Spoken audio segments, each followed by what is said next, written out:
Hi friends, welcome to my channel. சின்ன குருவி மற்றும் பேராசை விவசாயி.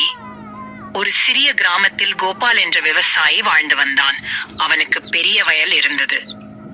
ஆனால் அவன் அன்பானவன் அல்ல, பேராசை மிகுந்தவன். ஒரு சிறிய குருவிக்கும் கூட தானியத்தை பகிர விரும்பவில்லை. கோபால் பெருமையாக வயலில் நடக்கிறான்.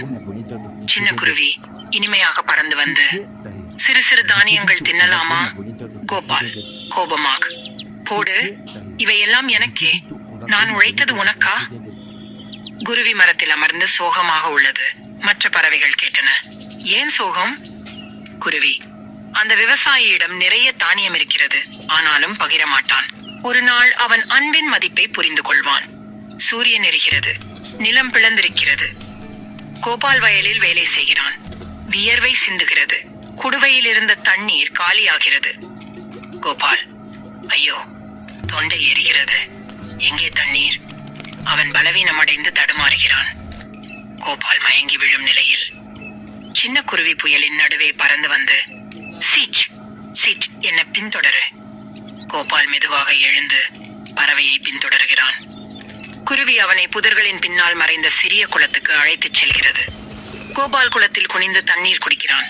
முகத்தில் சிரிப்பு, சுவாசம் சீராகிறது. கோபால் குளத்தின் அருகில் அமர்ந்து குருவியை நோக்கி பேசுகிறான்.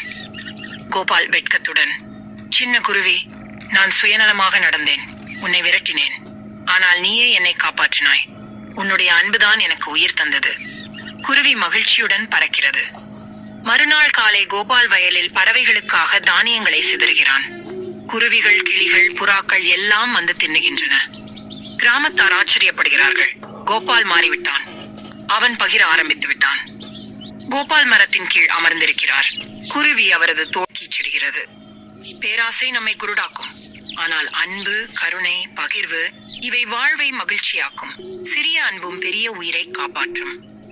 நற்படம், பகிர்ந்தால்தான் வாழ்வு இனிமை. இந்த கதை பிடித்திருந்தால் மறக்காமல் லைக் பண்ணுங்க, ஷேர் பண்ணுங்க, சப்ஸ்கிரைப் பண்ணுங்க, கமெண்ட் செய்யுங்க. நன்றி நண்பர்களே.